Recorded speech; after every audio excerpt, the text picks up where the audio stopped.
at the moment to where, all right, let's get on another bike.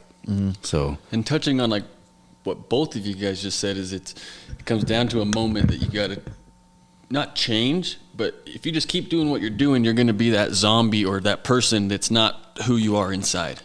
Like if you'd have been live fast forever, you wouldn't have been what you are now. Yeah. And that came from a domino, but you unleashed Monster Jace, turned on the hustle, turned on everything because you're doing it, whether you were doing it for yourself or not before. Spite, yeah. It changes what you're doing, and I think that without, saying too much, there comes a time in everybody's life that you got to jump. Yeah. You got to jump and you got to get out of your comfort zone and you got to believe more than anyone around you that you're going to make it there. You got to want it more than anyone around you to make it there. And it's scary as fuck, but yeah. That's the only test that you can really, it's just like taking a long ride that you are unsure if you can make it. But you make it there and you're like, fuck, I can do all these rides. It's the same thing of whether it's starting a business or building a bike or doing anything. Go see what's inside of you, and that's something that I'm telling myself is like, let's see what you're fucking made of. yeah, after my last big trip, what happened, I'm definitely fucking, I'm thinking about all the worst possibilities going to the camp out this year, heading out solo, fucking. Those are transformative trips though, man. Yeah. I think that you would probably benefit heavily from it. And, when you're young, 20s, I made a lot of mistakes too in my 20s it was my fault, or what does it say? Sometimes it's like, it really wasn't my fault, but it was my responsibility. I put myself in a place for this to happen. Right. But, I hate saying this, but there's like this thing that happens when you stay the course, like things work out. If you stay the course, it gets better. But, this is one thing I was trying to instill into Jesse, my brother, he quit the music right at a point when, there could, like, yes, this could have been another empty door, or it could have been one with something in it. But you're going to have 100 more empty doors. You got to know that those are always going to be there. But every once in a while, you're going to get a little bit closer to that goal and whatnot. And if you stay the course, things start to happen, and some of it, I don't know if there's like a science behind it or anything, but it's like even now at 40 years old, it's easier to get the money I've always dreamed of having for my paint work. And some of it might be the quality or just the fact that I'm an adult now. Like, you think you're an adult when you're 20s, but when the spending money in this world is from 35 to 70 years old, like, they don't look at you they look at you as a kid. Like, you're a kid. I'm not giving you $12,000 to paint a fucking bagger, and you just you look like you're gonna fuck me over. This is a gamble, right? Yeah. But when you start becoming established and you have these more straunt, if that's a word, staunt. I don't know. Sounds like that sounds good though. Let's fucking run with it. That's a good word. Yeah. Hell yeah. Staunch. I don't fucking Stomp. That don't sound as good. Let's go back to stomp. Stomp. If you have these like you got your shit together, and everybody can say they got their shit together, but when you're an adult, you can tell when someone has their shit together or not. You know what I mean? And that's when things start working out well, because you prove to the people in the world that actually have the money to spend that you're you're not a gamble, and things start working out. But you have to get to that point, and there's a lot of things that happen in between of you getting good at what you do, good enough to be valuable enough for that, but also you've already had all those, you've weeded out all those little problems that people don't want to deal with when they're paying someone to do something. If I'm paying you to build me an FXR and every week you got some personal shit going on in your life, that's problems that you need to figure out before you take it into your workplace. So, then when you get that, it's shit like that people don't think about. Like, optics is a lot. Like, how you got your shit together makes things different. If you're moving your shop every week because every landlord in America hates you. Yeah, it's you, dude. You're doing something fucking wrong. You know what I mean? Have to get you. So there's a lot that happens when you stay the course, and you like, some people get lucky and they get a break early, and some people like me, like I feel like I'm just now like getting the money I've always dreamed of getting with paint, and I want to quit. It makes no sense, but it's like, it's like, cool. I did it. I had a goal of making this kind of money like per job, and now I'm there. And I don't really see a bigger goal than this now. So that's kind of why I'm also not as in love with staying the course with paint. I still want to paint, but you know, I got this new thing I want to. How much money can I make of this, and how much good can I bring to the industry? How many people can I help prop up? You know what I'm saying? Like, I'd rather, that's fun to me now. You know, that's the new thing. So I don't know. Back to like what y'all are both saying. It's like, you'll be surprised at how many people don't stay the course and they just disappear. Yeah. And as someone that's been in the motorcycle industry since 2004, I've seen the biggest of the biggest and the biggest hype of the hype of who's coming on, and they're nowhere to be found now. Yeah. They fade away in 6 months. It's almost like the faster they burn up, the faster they burn out, you know? The slow and steady is always the wonder, better. like, what the fuck are they doing nowadays? Yeah. You know? Some of the biker build-off guys, I look them up. Where the fuck are they? Yeah. Who knows? But I think stay the course is super important. Like, I look at in my head is like a little fucking Hallmark center. Like, the little sayings I've said that my mentors have told me or whatnot. But, like, what's on my hat? Keep going. That's what I tell myself. I mean, that's the only thing sometimes that you can tell yourself. Like, everything has fallen to fuck and everything is fucked. What else are you going to do?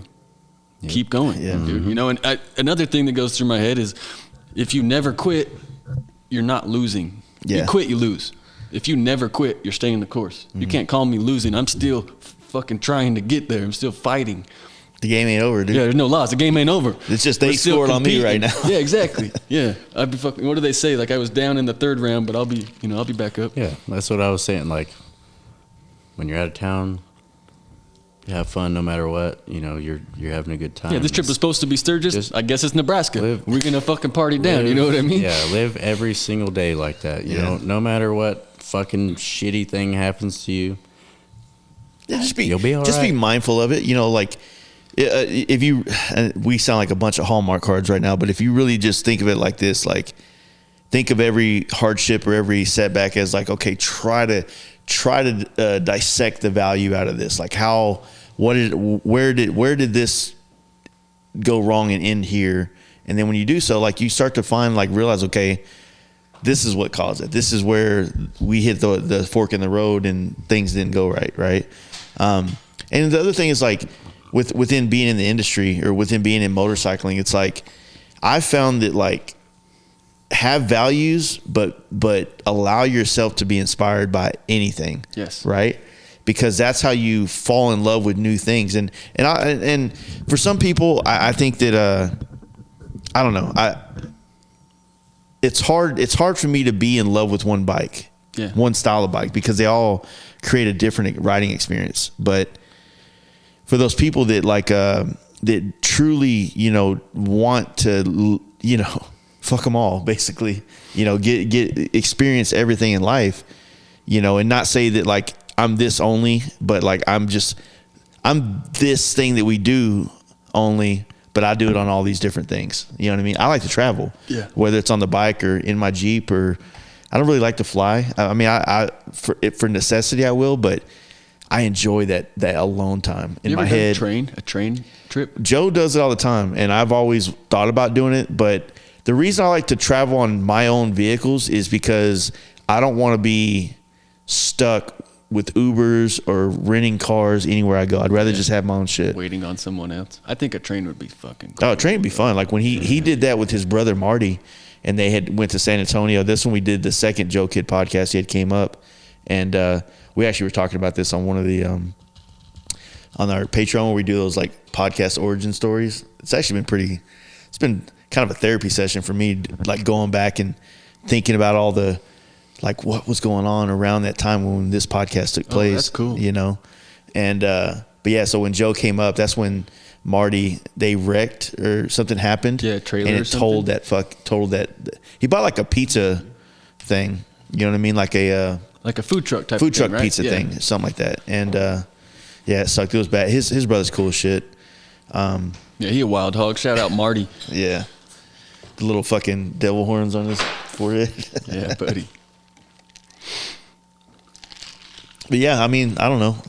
Like I said, if I would have like married the first great experience I ever had on a motorcycle and not allowed myself to experience all the different things there were, I'd probably be still, you know, I would be that. The first thing I fell in love with was going to the bar.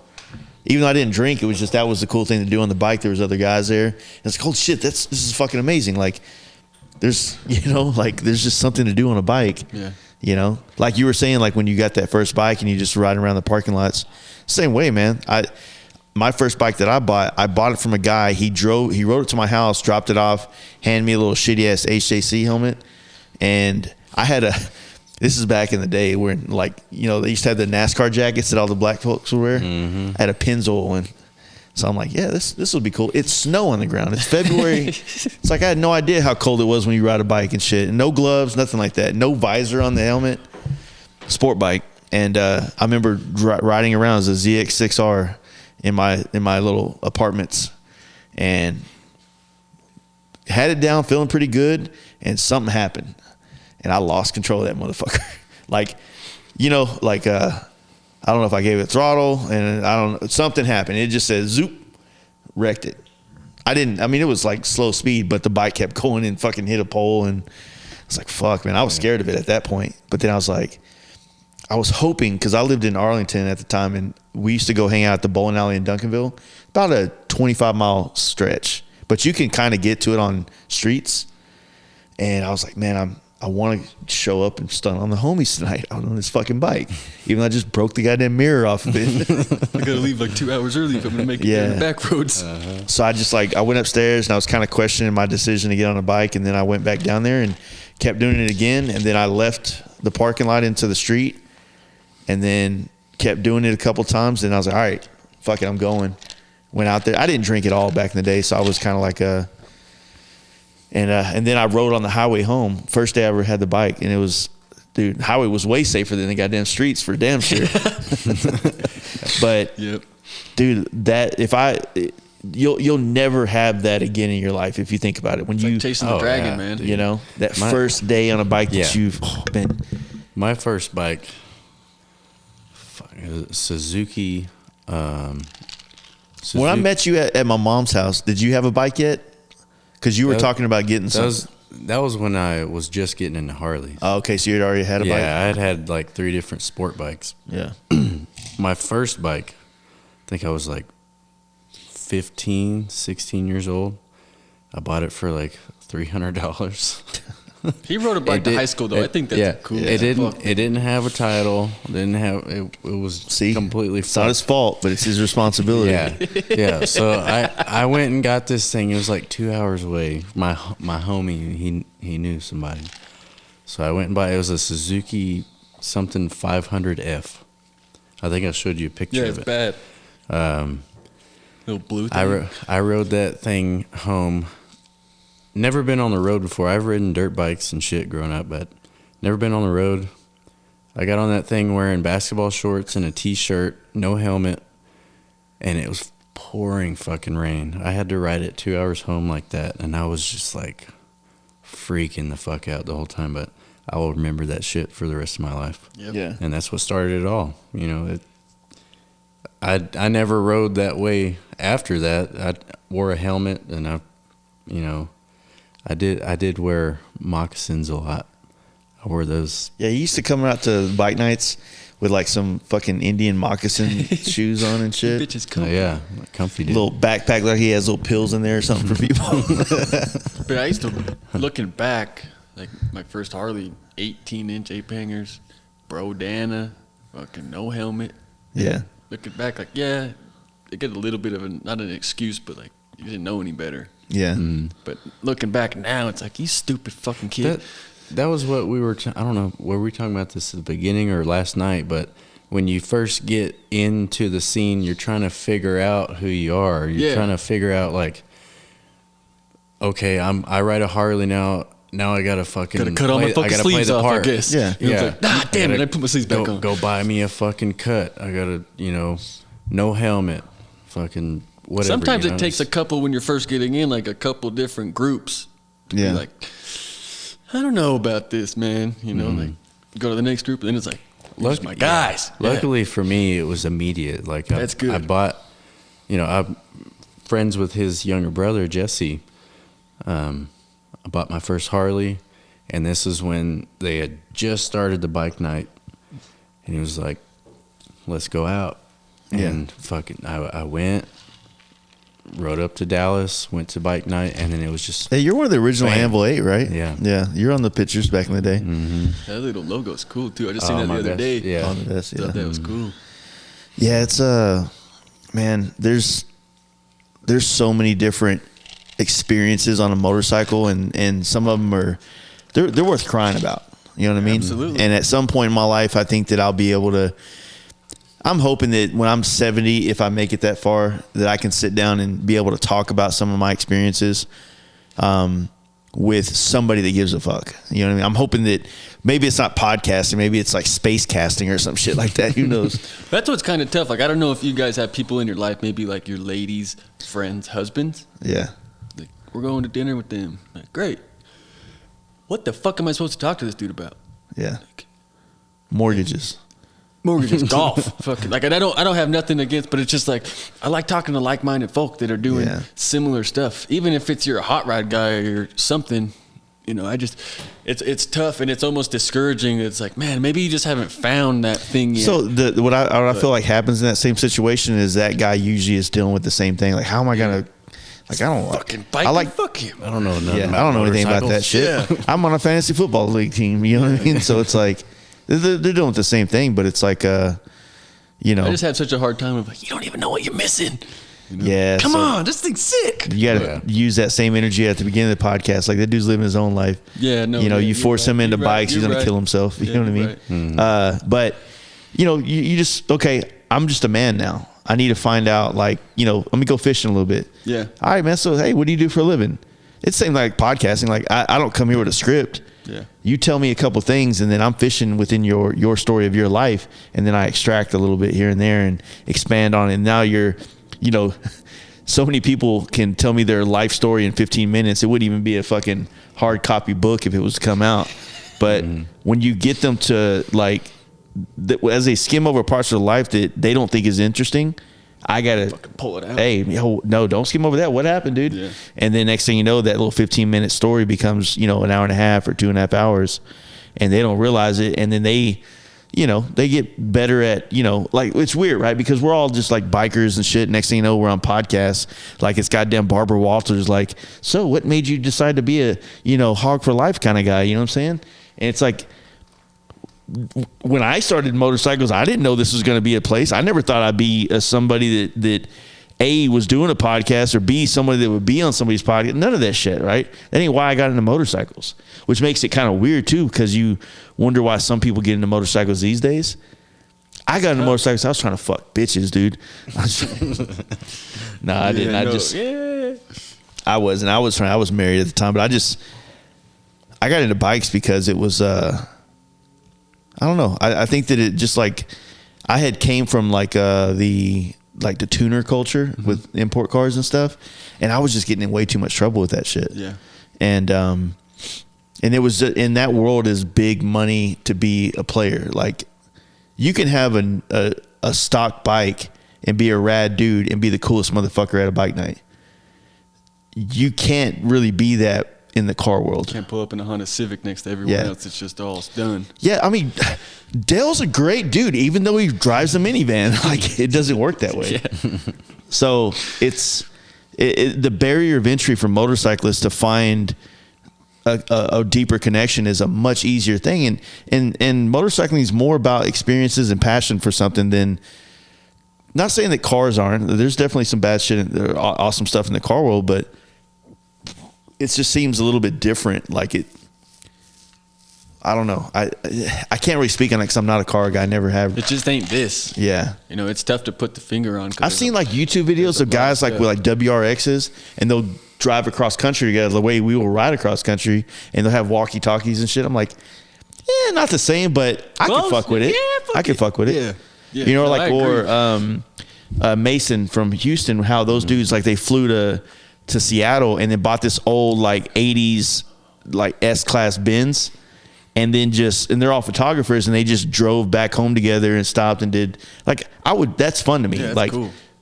You know, all in the same cars, like I love road trips. So whether it's on a bike or in a car. I think that's a good point. It's not that they're not motorcyclists, but I think we are like adventure seekers. The very bottom line of what we're doing is we love the adventure. Yeah. And we love going out and doing it, you know. And just some people maybe haven't unlocked that little piece. So as someone that's traveled a lot, like you have, like not as much as you. Well, just I mean, just in general, like you've tasted the rainbow. Yeah, fuck yeah. What does that do for you for local riding? It's tough. I mean, because don't get me wrong, like I still ride a lot around town, but like I can't do. I usually fall out of love with the whole like let's just rip around the bars all the time. Even though every once in a while I'm like, that's all I want to do today. I don't want to go far. I just want to fucking bop, bop, bop, bop, have a beer at a couple spots, and just do that. But like the Sunday, let's go an hour away and then turn around and come home. That shit drives me nuts because that's a fucking tease. Yeah. To me, it's tough because like for me personally, I got a 4-year-old daughter and I work a shitload. We all do. But the time that I do have, I'm trying to put, everything for her and my wife, trying to be there. Yeah. So once in a while we'll do shop rides like Sundays and I try to go the whole day. Mm-hmm. There's a lot of cool shit to see around here. We'll do like 300 to 600 miles. But if I can get a few days to break off, I'm out.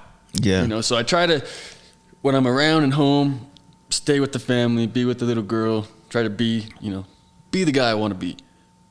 But then when I got a little bit of time they're going to go do something, I got nothing to do around here. Mm-hmm. I'm trying to go see shit. But it's kind of a catch-22 as well because like 2 years ago, we did Sturgis in 56 hours. Last year it was a little bit longer, but we were in Sturgis for a night. Mm-hmm. But like I said, it's not about being there. Did you go to Joe Kidd in 21 to Sturgis? Not in 21, no. Okay, last year, he came to our camp we went site. We went with them. Then we went to Woodgrain last year in Twin, so we kind of backtracked and then up through Idaho Falls, Jackson, Grand Teton, and then northern Wyoming. But that's the whole thing to me. Yeah. So like a lot of people are like, man, you don't even enjoy yourself, and I'm like, I got 4 days. I want to be riding all 4 motherfucking days as long as I can. It's like that's to me. My vacations aren't much of a vacation, but to me they are. So what me and the homies do for us is we kind of try to shove a lot of experience into a tight little window, right? But we look at it like, well, let's go see it, and then okay, now we'll know in a couple of years when we have a time, plan the whole trip around that. Yeah, we can like hyper focus on an area because like after this year we'll have done all 48 as a group of homies together. Hell yeah. And then we can start like. Let's do it Southwest only. So we're not trying to do, like last year when we came through here, we had all went up to, Washington, and that, that was the longest. It's pretty much the same Washington from Dallas, Washington or Maine, but you get that. It's like, okay, well, I just kind of skimmed through here. I saw a couple badass things, but there's a lot of side roads I want to go check out. Yeah. So now we can come back and start kind of focusing in the area, and that's kind of what we're planning on doing. And it's similar to that with what I'm trying to do is, I don't have time or money right now, but when I get there, like I remember that place. I'm trying to go back to that place. The opportunities will start opening up, and you'll have more time, and especially like you have a young child, right? Mm-hmm. So as that, I have a 13-year-old son and a 21-year-old daughter, so. Like, I ain't looking at no fucking babysitters and shit like that. Yeah, and that's the whole thing is they're only little for this little amount of time. So it's like, there will come a time where she's going to be too busy to hang out with me or not even want to hang out with me. Okay. So my daughter's trying to come to the camp out, and part of me doesn't want her to come. She's 21. She's a cute girl, and, like, I don't need that shit, man. Because her boyfriend's cool as shit, but, like, he's going to come, and he doesn't really have much of a, like, he's a young, insecure motherfucker as well. So it's like, you put a bunch of bikers that's got their life figured out what they want to do. They're riding bikes, and there's a lot of kids in their 20s that come to the camp out, and like I'm like, I don't know if it's a good idea, dude. Yeah, I'm just barely navigating the girl dad thing, thinking about what I got in the future. It's like, oh my god. My daughter sent me like messages where guys try to hit on her in the sense of trying to like, hey, really like your dad's paint work, and I just think you're really cool, like trying to use her to get like discounts and whatnot. It's just like, man, that's like sleazy a little bit, That's chum shit, man. I don't like that. But yeah, it's wild. I don't know. be like that sometimes. I ain't got no kids. Not yet. I got a dog. Yeah. You got 7 goddamn cats. I do got. Hey, you need a cat? Hey, honestly, if I knew I could take that cat with me to California, You can. I can't take. They don't even have their fucking eyes open, dude. Take it to Wood Green. For real, bro. Give him a cat. Take her to Brian and be like, yo, Saxon and Chandler wanted to give you this kid. I'll I send can't you. take it with me. I'll send you with some like. Yeah, dude. All right. What was we talking about? I don't know what you were talking about. I was you just pouring talking me a about? drink. Switch to JMO? Yeah, I did. Nice. So we've already talked about how long you've been with the company. I would honestly like to hear some stories from Jeff. You want to hear some shit from Jeff? I want to hear some shit from Jeff. Come on, Jeff. That might be Yeah, a you do. different night. I'd like to do one. I was talking to Al. I'd like to do one with Al and Jeff and maybe 1 or 2 more That- people and kind of just yeah. do the history of Utah motorcycles, because maybe not motorcycles, but for sure Utah Harleys. Because I think that's something that a lot of the people in the industry, or in our city, sorry, not industry, but in our valley that are riding, totally miss out on. And for me, that's a big chunk of where the passion comes from, is carrying on the stories that I've heard, you know, and hearing that there was a motorcycle shop on this corner 50 years ago. Mm-hmm. You kind of go back over there and be like, man, this is what they were seeing, this is what they were building, and hearing the old names or the old painters, like all that type of stuff. I think it needs to be shared, because a lot of our demographic or our younger generation in the industry now, they have no idea about any of it. Yeah, that's another reason why I thought it was a good idea to have you on here, because the rest of the country, you know, they don't think Salt Lake City, oh, those dudes over there, that like they got a fucking major scene over there, you know. Yeah, tell me that, because I love our scene here, and it's just from 10 years ago, from when I started, there was no cats like us around. Like there was a decent scene, but there wasn't shops like we have now. Yeah. It wasn't kind of the builds and the rides that are going on and just people doing what they're doing. But I don't think from the outside world that's how Salt Lake's looked at. Yeah, nobody thinks, when it comes to motorcycles, Harleys, whatever, they don't think about Salt Lake City. Yeah. And that sucks, because me being here for only a year, I have seen myself that the scene is fucking Bad as heavy over fuck. here, dude. Yeah, dude, It's and heavy. there's a whole, I mean, from, you got Brigham City to Santa Quinn is full city now. It really doesn't break up into country, and that's counties wide.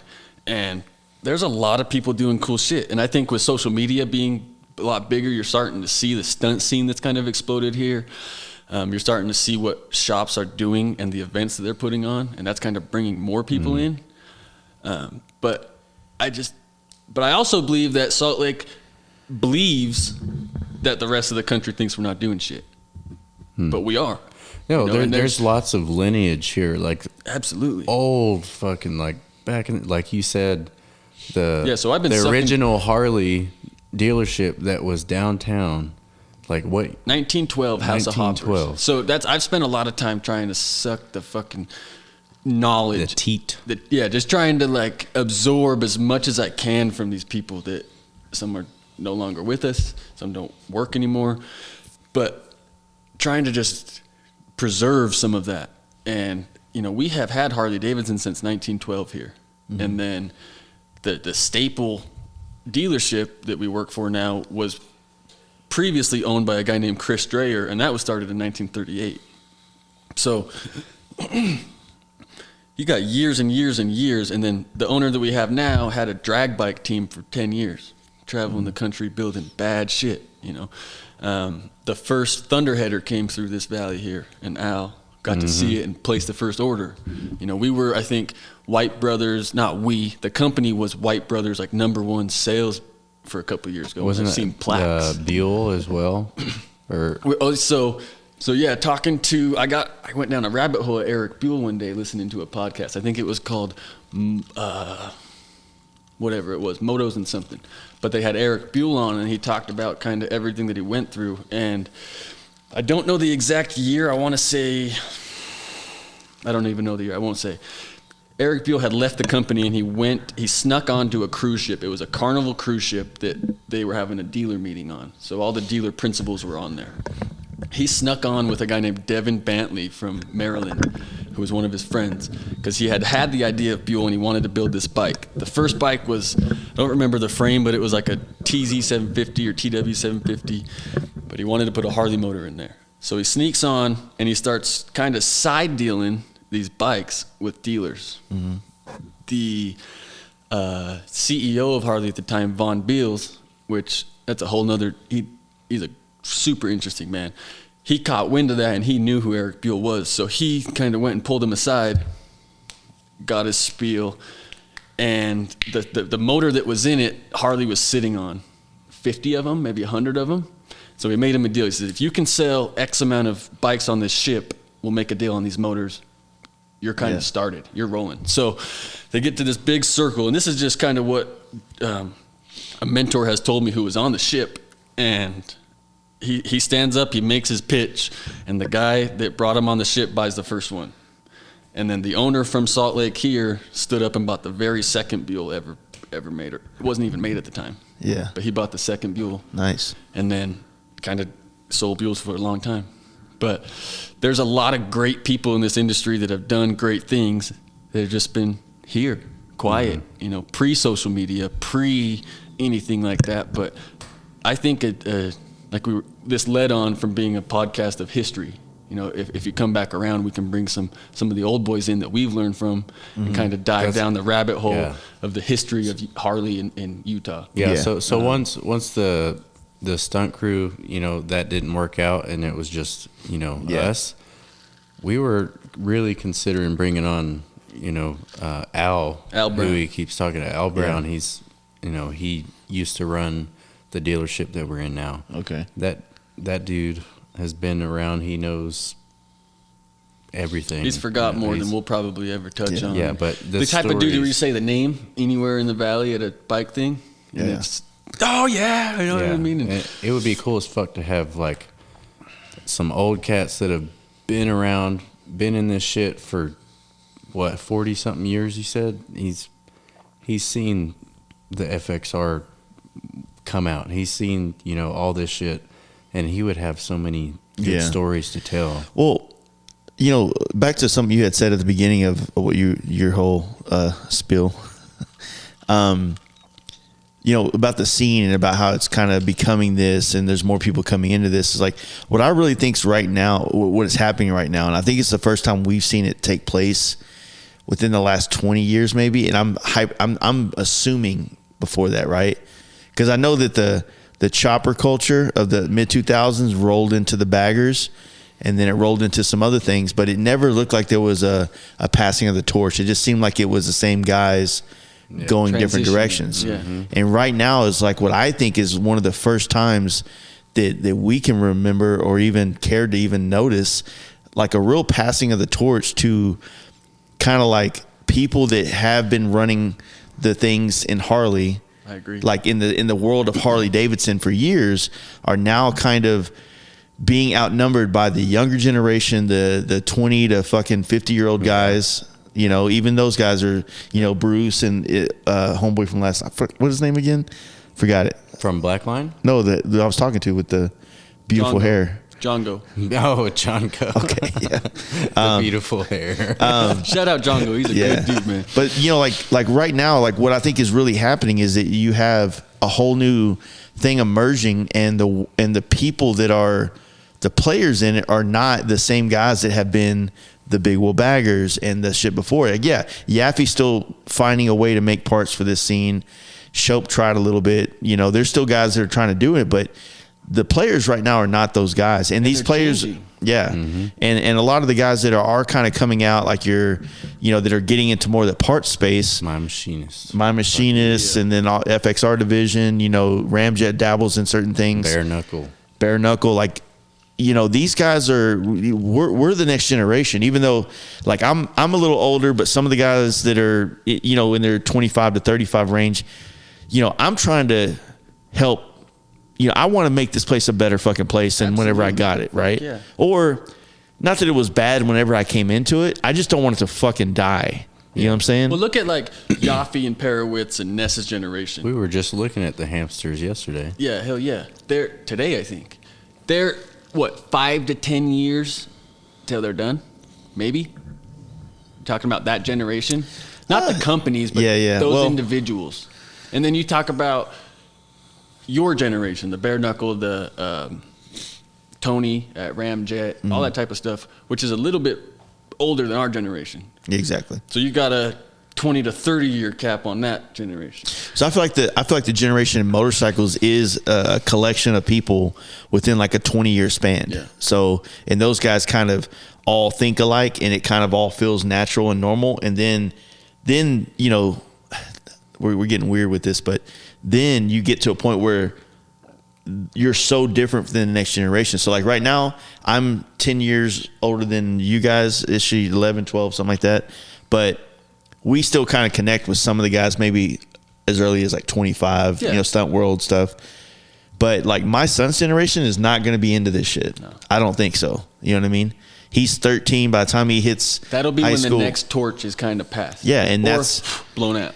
But he, hopefully this is still appealing enough where he jumps on, and he's gonna have to like listen to us, become the guys and become the Perowitzes and the Nesses and that, to the point where then finally when my son's like 40, then he'll be kind of be in the same boat I'm in, where it's like, okay, now if you're in it, you're kind of, you have a lot of knowledge from the world before you, but you have a lot of ideas for the world behind you, and you just want to try to make it good and fun and bring the right values along with you, and leave some of the ones that necessarily didn't move the tour or move the thing anywhere further to something better, right? And I think it's recognizable. We talk about this a lot because the people running the show at most places, we'll just say places, are veterans. Maybe they've been around at the place for 20, 30 years, but this industry is not what it is now, what it was then. You can't do the same events and sell the same stuff and expect to do what you were doing in the early 2000s. Different people, different bikes, different everything. To where it's time for that shift. Yeah. Because if not, you can't just keep doing what was done back then. If you don't shift, you're going to miss out on this whole new generation or whole new line of what's about to happen. Yeah. And I think you hit it dead on, that it's just kind of teetering. Yeah. And it's going to flip over. And then over the that's next gonna 5 be the years, I think you're going to see a lot of shifts. I think that it's tough to say because we're not a builder's industry. Like this is an industry of like, make something cool that helps people, add your part to their bike and then keep it on the road. Right. Yeah. I think the building stuff, like cutting frames, doing necks, more or less the chopper shit, it's never going to go away. I'm not saying that, but it's going to become fewer and far between, to where it does be. I mean, even you look at the motors of the knuckles, the pans, the shovels, they're getting further away, You can't fucking afford a knucklehead, dude. Yeah. God, don't really want one, to be honest with you. ST now. Fuck. No chicks, I'm like, is that a fucking knucklehead?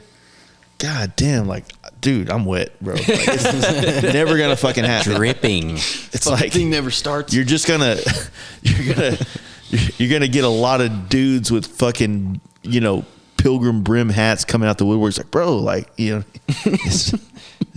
I hope it doesn't die. I hope that there's still more people out there in the younger realm that are wanting to grab a grinder, that are wanting to grab a paint gun, that are wanting to do something. Yeah.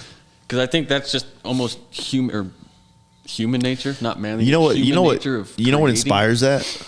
A passion for a passion for a motorcycle, and no money to pay for someone to do it. Yep. So it makes them decide whether or not they can try and do it their own. Couldn't buy it, I had to make it. Yeah, and so you need, but it becomes that identity thing that we were talking about earlier. Like, look, just because you figured out how to do it on your own, don't make everybody that pays for it. Because realistically, you want to get to the point where people pay you. So don't fucking like ostracize the people that are paying people to do this shit. Do you think that's still a thing? Like, a lot of the fabricators, Jesse James and whatnot, that's their story verbatim. I couldn't afford it, so I built it. But look at the generation nowadays, they couldn't afford it. So they hopped on Amazon and bought the fucking one for $5. So they ain't building it. Yeah, but there's certain things that, like, I mean, I guess paint is always going to, you know, right now some people wrap their bikes. Shit's gay as AIDS, straight up. I mean, like, but at the same time, there could be a point where everybody's like, you know what? I want to change my shit monthly. Yeah, and paint is just a very expensive thing, and it's only getting more expensive with materials going up. So it's like, yeah, I think that paint, I've always said that, I think paint's going to become it's going to become a knucklehead at some point, unless, you know, there's always going to be that guy that works at a collision center, like a big chain one that can kind of get some paint out the back door and, you know, paint in the garage. But high-end paint is only going to get more high-end, and it's high-end's going to get more high-end. Yeah, because it's like, it's going to be harder, and it's like, yeah, I don't know. We have to raise our prices with so many things. I mean, this is also like deeper into business conversation, but when every part of my life costs more, then my paint job has to cost more to live my life. And, you know, for a long time being in Texas, it was easy to charge a price that we charged there that was great money and more than anybody else in Dallas would pay for it. But in California, it was a 30 to 40% discount of what they are willing to pay, or what their local market pays. But now it's kind of evened out. So where it's like, all right, well, now you got to pick people based on, you know, I want this style or I want that look or whatever. But, you know, back to what I was saying about like the thing is, like, right now is there's a lot of people, I feel like you're not this guy, but I feel like a lot of people are in the position of taking, like, what does this give me? All I care about is what I gain from this, not what can I do to preserve this and keep it going. And yes, understanding the history and paying homage to these guys that paved the way is 100% a very important thing, because no dude that's going to buy a bike at any of these dealerships in Salt Lake right now give two fucks about that. But if they start falling in love with this and they get around passionate people like you, dude, the interest will come, and then it'll help it'll help instill some kind of appreciation for that. Kind of on that subject, and back to like your son's generation, which I think about a lot, is I feel this way. I don't know if you agree with me, but I feel like we have the responsibility. If we want this to keep going, we have the responsibility to have to change the image. Because when we were growing up, biker meant whatever it meant. And now it's morphed a little bit, but there's still a lot of industry of just trying to be something or trying to portray something. To where in my mind, if we want these young folk or young kid to do anything, wave at them at the fucking gas station. Tell them to come rev your bike. Like, if there's a biker build up, like, yo, come here. Like, what I've been trying to do, because I got a little girl who's girly. She's not into that shit, but she loves to come into Harley and buy little tiny bikes, and we'll rip them apart and try to customize little tiny things. But it's just like, whether it's a movie or whether it's just like being nice to the dude at the gas station or something, like, try to, as a whole, pick this shit, like what you're doing right now for the industry. If everybody did that everywhere they went, man, people would be crazy to not come into this world, because they're like, man, these dudes are just happy, they're friendly, they're kind of scary, you know, just off of the image that they see Harleys from. Mm-hmm. But if you can kind of change that and be that nice, genuine, give the shirt off your back type of thing, that kid's going to be like, man, I remember I met this biker at the gas station on my vacation, and my life diverted, and it was Huffies and everything from then. And who knows where that shit can go down the road. I don't think that two wheels will ever fucking die. You know, so they got fucking helicopter bikes coming out. Yeah, right now. I mean, unless it becomes no wheels, you know, whatever. But at the same time, my nephew, we had that's a perfect point. We had an anniversary party at the shop. A bunch of people came out, stunt riders, everything. It was my little nephew's birthday. That was Hood Ride. Was it the Hood? That was the first Hood Ride. Yeah. Okay, 2 blocks away, my nephew's birthday is going on. My sister calls me up. It's like, hey, you think you could just like ride by on your bikes? It's like, yeah, we can do that. We go by. All the dudes are doing wheelies, burnouts, whatever. Change this little dude's life. Yeah, I know kids, you know, they'll grow up and they'll fade out of, you know, whatever. But I sincerely think that we changed this little dude's life, because now he is all about it. He, like, I painted his little electric Razor dirt bike that That's what he's you got. showed me. He's hopping jumps and shit. He's like, send this to Uncle Saxon. He fucking jumps on his bike and does a little jump over a thing. Like Never be the same. He changed his life. He saw us doing wheelies and burnouts, and that's it for him, you know. So something you said at the beginning of what you said again sounds like regurgitating. To keep it going, it's not about like reinventing it. It's not about we have to find something new. It's it's all the things that our ancestors in motorcycling have figured out, traveling, riding, having fun at bars and being a little bit more of that, what real motorcycle, or not real, but just what it was. Like all these different things that motorcycling has done for every generation from 1903 to 2023, right? What we have to do is, first off, we have to also go out and experience these things that already exist, traveling on motorcycles, going to these events, supporting things like Sturgis that's soon to be 100 years old, Laconia, things like that. Doing the small events, the little bike nights, the little shows, all these things are already there. Like we don't have to figure out how to make people have fun on it. We got to figure out how to get them to try it. Yeah. It's the repackaging. Teach them to fish. Yeah. It's almost like it's just a repackaging. That's all it is. Like you got to put a new logo on it and make it look a little trendy and put it out there and make people feel like this is something new. But even, cause nobody wants to fucking find something that's 100 years old and be like, they had to figure it out. You know what I mean? But they do. Yeah. Well, campouts aren't new. We didn't invent that shit at all. We're putting a new label, a new brand on top of an old idea and making it welcome to a new generation. Yeah, just like stunning and racing. Stunning has been around since, Evil Knievel, baby. Yeah, I mean, these little fucking dudes doing burnouts and wheelies ain't trying to jump no canyon, bro. Yeah.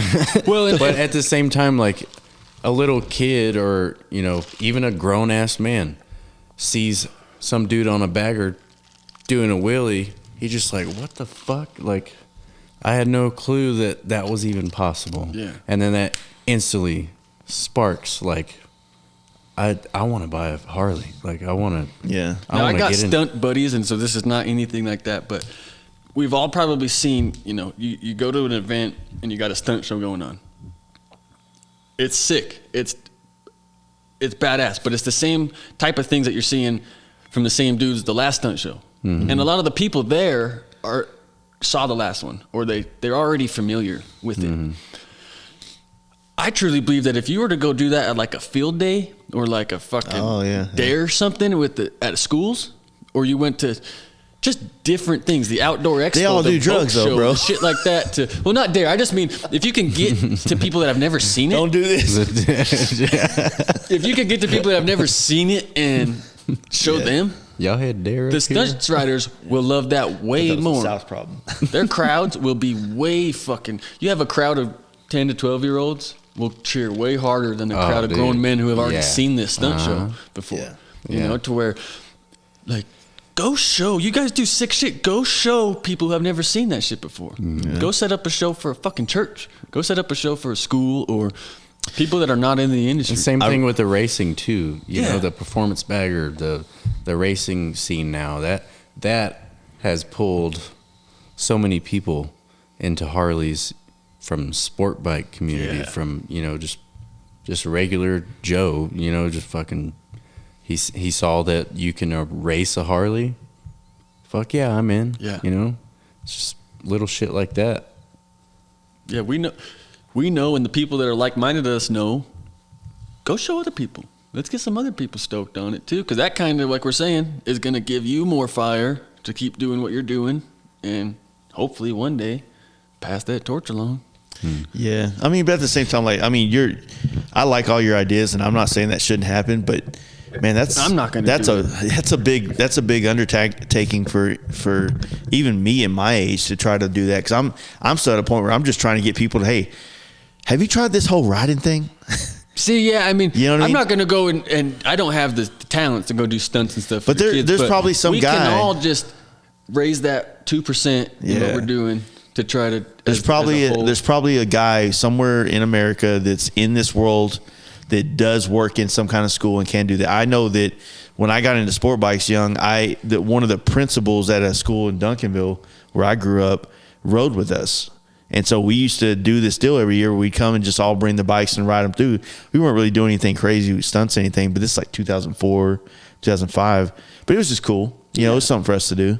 But, you know, like I said, I think understanding like a couple things are happening. It's not like all these other older Harley guys are just irrelevant anymore, but there is a lot of shit going on. I mean, like I post a video of Saxon wrecking, and you got some people like, oh, that's wild, that's crazy. Serves them right trying to do a wheelie on a Harley. What the fuck? You know what I mean? There's those guys out there. Oh yeah, I had saying that. Damn, he should have got ran over by a semi. Yeah, like just like wild shit. You know what I mean? And it's like that's the older generation. And nobody fucking our age is like that because we're used to it. But eventually, they won't have as much of a voice anymore, and they'll have to conform to the world that we are at now. You know? And I mean, I'm still willing to listen to them and stuff, but it's like, look, man, like this is a product of what you created, gave to us, and we added our twist to it, and this is what we have. Yeah. If you don't like it, don't blame it all on me, because you're 50% responsible for this shit as well. And last time I checked, most of the rallies in America turned into nude rallies on your generation. You know what I mean? Like, don't get me wrong, I like titties too, but I don't want to see your dick, bro. What the fuck? Put some pants on, dude. Ride your bike with clothes on. Yeah, dude. Like the motives, some people, the bike is just the assistant to get them to the party. Yeah. You know, and the goal is the party. Yeah. But hey, I mean, that's always going to be. And like I said, we said at the beginning of this podcast, we have to have those guys. Yeah. If we don't have them, then we don't have dealerships. We don't have custom paint jobs. We don't have LED companies. We don't have all this crazy shit, right? But those guys help keep this thing alive so that us people that drink the real Kool-Aid can enjoy all the real opportunities that come of being a biker. Yep. You know, if they don't ever want to drink it, that's cool. You know, what was the cult guy that got ready to drink the Kool-Aid and Jim? Yeah, Jim. Fuck, what was his last? It was a J last name too, wasn't it? Why are you looking Jim Jones. Why are you looking at Jeff? Jim like Jones, something like that. I don't know. I'm looking at Jeff asking these old questions. Are you young, but you just have a nice gray beard? Hell yeah.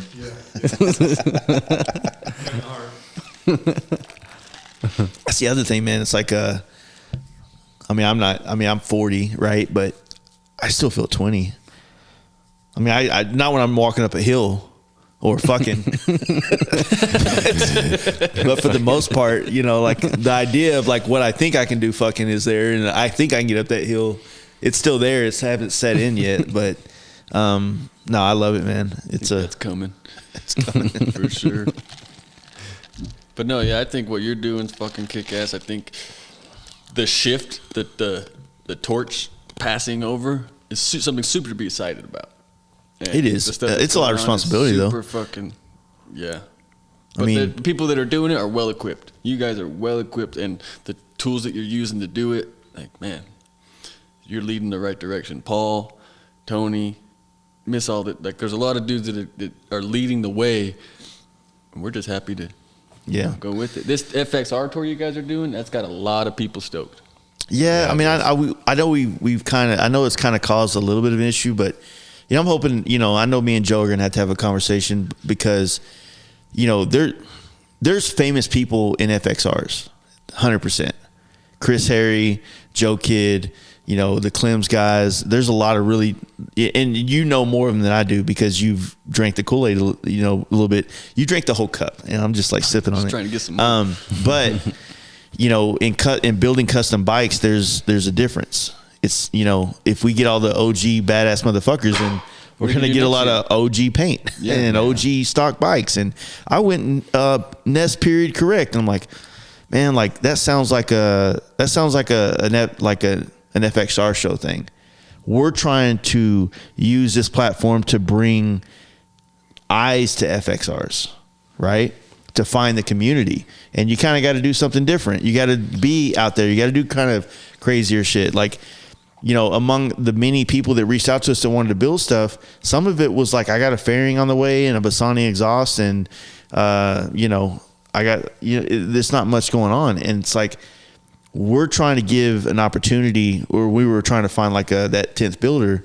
We wanted to give an opportunity to somebody that has been grinding, first off, can come through. That's the most important thing, right? And every builder that was already picked, we knew we're building a bike and could commit to showing up.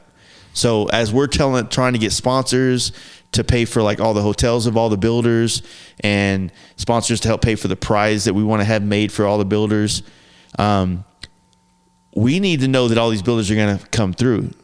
You know what I mean? And without that knowledge, it's hard for us to leverage it to get the money. But if this thing goes out good and everything works out well, we'll have more sponsorship money next year, which me and Justin are not trying to make money on this. We're trying to build something. And at some point, if it makes money, cool. Yeah, don't fucking hate me for it. No, fuck yeah. It's deserving. But right now, we're trying to make a fucking good thing that has an old school 2004 biker build-off vibe. Yeah, you've talked a lot about this, man. And I think what you're doing is the right path. And I think the important parts are riding to the fucking show. Yeah. That is very important. That's the only way you win. Down the road, I don't know if you have to stay there, but if you can change that and change the distance or change that, that'll make it very interesting.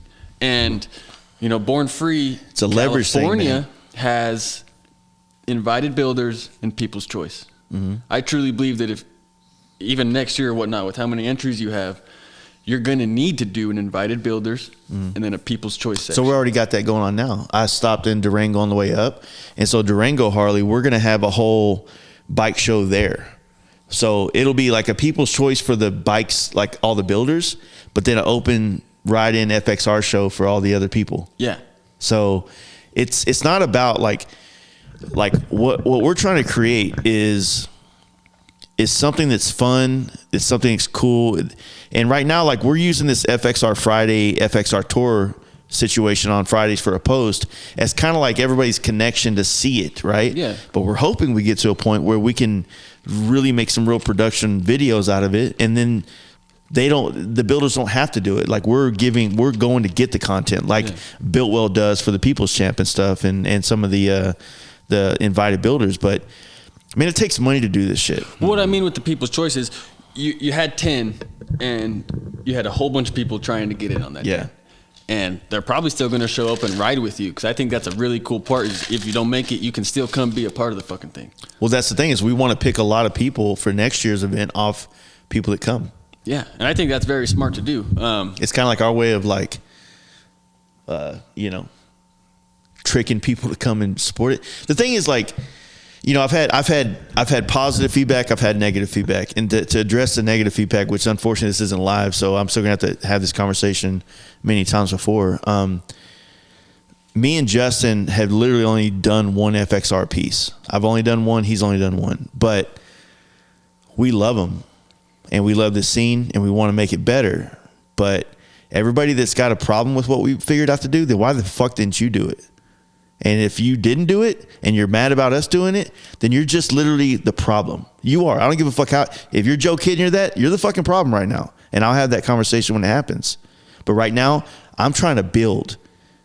That's all I can do. Yeah. And I can't, like, you know how bad I wanted to pick every fucking buddy I know? But I can't do that. Well, and I can't speak for anyone in general, and I don't know the backlash that just came out.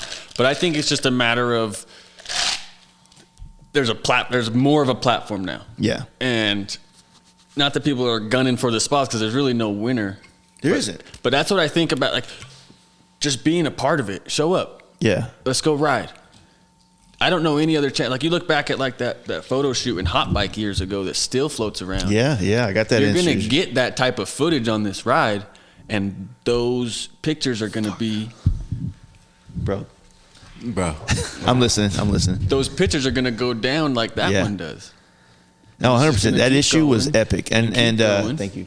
I think Cody Childress's bike was in there. Yeah. He did. And then there was a lot of epic bikes in that issue. And I'll be honest with you, and me and Sax have been talking about this a lot. Like, I think where I really want to be in life with like my role in the motorcycle industry, like maybe as a legacy thing, is more of finding the new ways to maybe not be a magazine, but be that thing that creates things like magazines, documentaries, like in-depth stuff. And I got to find a way to make a living on it and leave something for my kids. You know, that's one thing that people don't want to hear, but like, I have to make money to live, and I have to make money to leave my family if I die on the road or if I die old man in my bed. I need to know that my selfishness of being a biker my entire life is left my kids with something that they can use, right? Yeah. And with this FXR thing, we thought about, like, do we do an FXR this year and then we do Softails next year? I was like, me and Justin, we literally had these deep conversations and asked ourselves the questions that needed to be asked. And we decided to always go back to the FXR because the FXR has a cheap barrier of entry. And then it's up to you to figure out where you want to go with it, as opposed to a Softail, a Lowrider S, or a standard. You got a $12,000, $13,000, $14,000, $15,000 entry. It's like, I don't want it to be that, because then you're just going to get bolt-on parts. You're not going to get innovation. And I don't want every bike in this FXR thing to look like the same thing. Yeah. You know, I'm glad that you have a couple guys doing M8s and a couple guys doing twin cams, and Clem's is building this fucking insane like land speed bike. That's what it needs to be. It needs to be a variety, not like this is what's cool in the FXR scene right now, so we're all doing the same fucking things. There'll be plenty of that in the crowd. Yeah. But we're building. Me and Justin are both building bikes this year, but we're planning to hopefully capitalize off this and bring more people into next year and bring more to it, and more.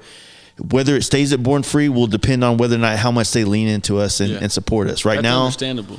Right now, we're like, they're giving us a place to do it, and hopefully, it all comes out. And put it like this: if we do this thing in all these spots, and it's so hot, and there's so much social media, and there's so much traffic, and all these FXRs roll into fucking Born Free, Texas, they can't deny it, right? They can't fuck with this is bigger than anything else they got going on right now. Yeah, I'm a loyal dude, so like, yeah, if they're willing to give us more attention, which is the attention we're going to give to the builders and the people involved, and that's all this is about, man. Yeah. Like when I've done hood rides in the past, I don't stunt, but I have a following, and so I'm trying to use that to shine these people. Yep. So yes, I'm sorry, I have to put my name on it. Yeah. But this is me just trying to get, like, we said it's like for Dallas, like there's some legit stunt riders. They don't do good on social media. Let's try to shine a light on them, and hopefully these sponsors of the rest of the country will see what exists here. Yeah. Same thing with this podcast. There's rad motherfuckers here. I don't think, going back on what you touched on, I don't think that you really need to have much of these conversations or explain much of this on the backlash, because it's just like when the twin cam came out, or when the M8 came out, people don't really like new or change for a little bit. But I think there was such a window. By the time October rolls around, everyone's going to be on their way to Born Free. You know what I mean? And all that other shit's going to be in the past, and it's rolling. Yeah. So to be completely honest with you, one of the main things that me and Justin, when we created this, we needed a couple guys in the industry that represent FXRs to kind of validate us. Yeah, you kind of got to go strategic on the first round. Yeah, so that was a FXR division, and Bare Knuckle was a late guy to come in, but he came in, and they got a bunch of FXRs in the shop. He's about this life, right? Then we were like, well, I talked to FXR Mike, and he's like, hey, Nick is building an FXR that he was looking at having done for so-and-so, but I think he would do it. So I reached out to Nick. He's like, fuck yeah. I don't know if I wasn't planning on having it done this year, but for this, I'll do it. And so now he's on board. Once again, TBJ, bless his heart. He already had a bike, and he was almost done for Virginia City, and we just kind of brought him in as like there's got to be a retard class, right? Oh man, I love that I have a podcast. That goes unseen, man, is the fire you can't see. Yeah. I love that I have a podcast and he doesn't. So he just like makes stories. I've been following him. He's my favorite dude, though. If people don't understand how much I love that guy, then he's a good guy. They don't understand these jokes. I wanted Rennie in there because when I'm around him, like I love how committed he is to FXRs. And so, but okay, what I was saying with Justin is like we had a couple key guys that we wanted to kind of help validate us. And Nick Kenzo became one of those guys too because of FXR Bazaar, right? But we wanted to pick the guys that never get the opportunity, right? Clem's never gets the opportunity to be an invited builder for shit, and he's a bad motherfucker. It's bad shit. Like I said, his white bike was another inspirational bike that I built the whole bike based on that. Corey Main Drive, right? He's new to the FXRs, but this is his third build. And people forget that he completely restored an immaculate RT that he still has. You got a wreck on that one? I think he actually didn't he? I think so. It was I think so. to see because that was like super done. It was perfectly done. It was one that he talked about on the podcast. It was kind of a shit show build that he had to kind of start from a different place than he was originally going to. But I mean, he built this bike. I met him during the process of him doing it. And he just really did it. And then the FXR thing, we saw that happen. Now he's doing it again. And he's someone that I talk to at bike nights a lot. And I see his passion and him being a chopper guy that found his groove in FXRs. Does that make sense? Yeah. And that's what I was talking about. Like if you stay the course, it might not be where you started, but you'll find your groove eventually. And he has. He has found a way to do something unique with his fabrication skills that he learned from the chopper world and brought into FXRs. And I want to exploit the fuck out of that. That dude is a G. Exactly. So yeah, it's like he's not getting asked to go be a fucking invited builder for shit. You know, I want to do that. I want this thing not to be about, I want it to be about like finding the people, which unfortunately there's way more than 10 people a year, but within reason, we just can't afford to invite a builder, 50 people. Like it just doesn't work that way. 100 fucking people. But no, you can't do it. You know, there's some of the guys, like one of the guys that we want to have on was a guy, I don't know his exact name, and I'll leave it a little bit anonymous, right? Anonymous. That's our word to say when you're drinking. He had built an FXR that was at the FXR show, not this year, but last year. I was in love with, from Colorado, had a twin cam 120R in it, gray, did all the work himself, painted it and everything, and it's hands down one of my favorite bikes. Actually, it was at this year's FXR show in Sturgis, because I was supposed to be a judge this year, and then all my friends brought sick ass bikes, and I was like, I don't want to be a judge anymore. I can't pick one, dude. So yeah, we want to fucking make it good. And the guy that actually got the 10th builder spot, he honestly, this is we haven't talked about this, right? But some of the baddest motherfuckers that tried to get in gave us the shittiest email. They didn't try. They almost like, it's kind of like the guy at the bar that, you know, it's probably too close of an analogy. It's the guy that expects you to know who the fuck they are, and you have no idea who they are. Yeah. Right? I'm like, there's a lot of bad motherfuckers in the FXR community, but I don't sit there on FXR forums all day and be like, hey, dude, you know what I mean? Sometimes you got to put yourself out there a little bit, and all we asked was you to give us as much information as you can divulge on where you want to take this. And we had guys that would give us one picture, which is fine. If you don't have, I mean, no pictures had to happen, but then a short little thing, and it's like, man, I can't. And then you had a good one, and then there was other dudes that gave us too much information, you know, like, I just had this, like, just like a sob story. Doing this for my mom. Yeah. And then there was people that, like, you know, it was just such, it was hard. There was a lot of hardness into it, but I didn't really like that part, to be honest with you. Going forward next year, this year successful, everyone leans into it, you got the support. What's your thought or your feeling on like a production or having, we're just going to move forward from years forward. We're going to do some cool shit going forward. Yeah. Well, forward is not much off the beaten path of what this is, because what this is at its core is what makes it what it is.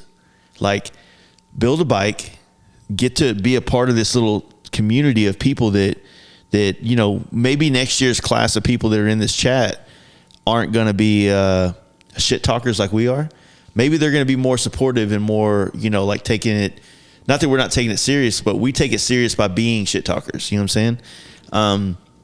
But then you show up and then, like it's your class, you're this year's class of people that shine. And, like we could, some of the bikes that get built this year might, they might not be up to par to what could have been built, but next year's might be badass. Like you never think know. about like 3 to 4 years down the road. Exactly. Yeah, that's gonna what I be was a thinking. competitive fucking. Woo, there's some bad shit. This year, there will be some badass bikes. But that's the problem. So the competition, the reason why we do it this way and we force all these builders to communicate is the competition doesn't become a competition of I got a better bike. It becomes I want all these dudes I've just spent the last 9 months with having a relationship with on a group chat to make it from point A to point B. Oh yeah. You gotta get there. Like winning this show is all people in your class or your year of this FXR tour thing winning the trophy. Maybe that's this dude breaking down and everybody stopping trying to figure it out because that's what FXR is about, right? So we're trying to create something that is everything about what this is, and that's it. Yeah. I'm not trying to fucking put a goddamn McDonald's sign on top of it, and we're not trying to turn this into some spectacle. We want it to stay grassroots. Yeah. Ride your bike, build a bike that's rideable. I mean, that's what's fucking dope about Clem's bike. He was building a Bonneville Flats race bike or a high speed bike, right? And now he's making changes to make it rideable across country. Yeah. That's fucking rad. It still does come out to Bonneville. Clem, if you can come out to Bonneville, we'll show out for you out here. We're trying to see that thing. Yeah, sure. We are trying, on a side note, a couple people around here and some shops around here for the local guys trying to do a bonfire at Bonneville Salt Flats just a weekend. Nice. That'd be so bad. I want to do that so bad. There's nothing out there. There's shit out there. And there's no, I mean, there's always law around, but you just go out there and have fun. It's about 2 hours away. Y'all don't deserve it. And it's ready to rock and roll, baby. So yeah, if you're into it, hit me up. We're gonna do that either this year. Bonneville Bonfire. Bonneville Bonfire. That'd be dope. Yes, sir. I've always wanted to do that. I've been there twice.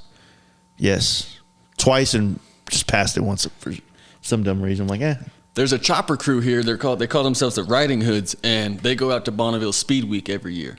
And they kind of camp out a little bit away, have a big fire, and they're jumping mini bikes through the fire and fucking partying down. Last year it flooded, and boys still sat out there and partied in the mud and came back all muddy and shit. And like that's it right there. That's what we want.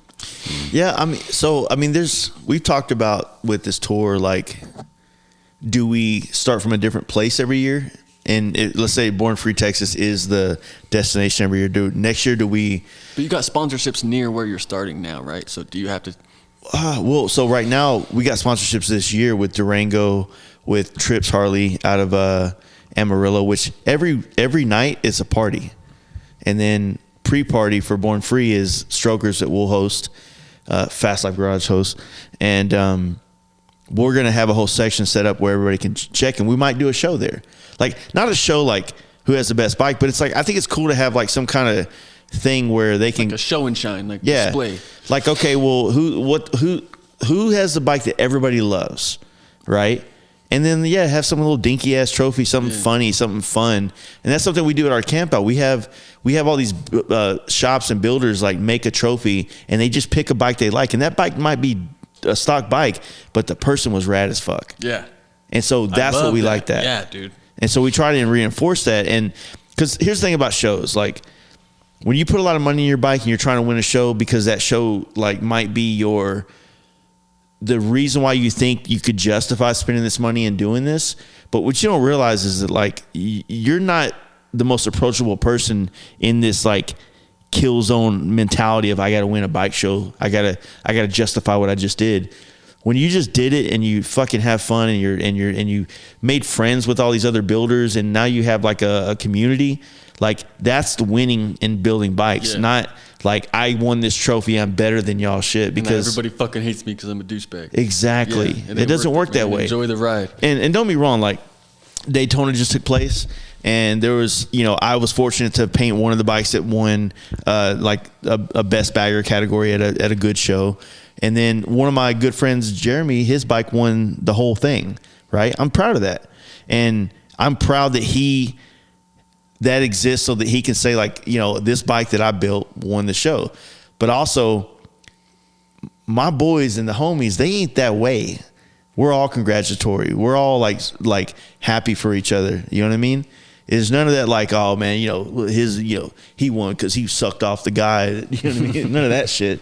Like, we're happy, win together. Exactly. And that's the one thing that I think that our generation of bikers, especially in the industry, might have over earlier ones. We're way better because we understand the internet, and we do understand the fact that we can't service everybody, and we're in a space where the drama of trying to compete with people on a high level like that, it's a mental mind fuck. And I'd rather just be his friend, and we can grow together, and his hardships and my hardships, we can help each other out. And then we become a better service to this industry or the scene that we're a part of. Yeah. But I think that's well put. It takes it takes a little bit for people to realize that, I mean, that's never going to work in LA or NorCal or Phoenix. There's just too much, right? There's too much. There's not enough people to feed but in places like Salt Lake or Dallas or Chicago or, those kind of areas, there's room for everybody to be together and still make enough money to have a good life and not have drama. Oh yeah. Friendly competition. Oh yeah. Oh yeah, way better. And it's small enough that it's like you pretty much know what's going around. It's like, hey, yeah, homeboy's headed your way. Hey, this dude. The best thing is like painters, right? Like big wheels, right? All right, he'll be right there. When people hit me up, and I feel like they're price shopping, and they then I usually like throw a mass text out like Jeremy, yes.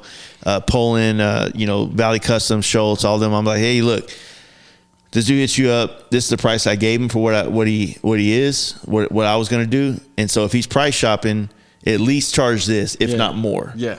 That way he's picking one of us, which at this point I don't really want this guy as a customer, but whoever might, at least he's picking them based on, he's like, I want this person because of my style and not because I'm a $20 cheaper than the other guy. You know what I mean? So I don't know. It's weird. Well, you ready to go home? Dude, your longest Jeff podcast so far. Tired over there. I'm good. I appreciate it, man. Oh, yeah, dude. I appreciate you coming up and yeah, doing your thing. I just to touch a little bit on like what I'm about and what I do. Like I said, I get inspired by people around me. So I want more people, whether I know you or not, around here. Do your fucking thing. Come in. Show me your shit. Show all of us your shit. We love that. Go ride.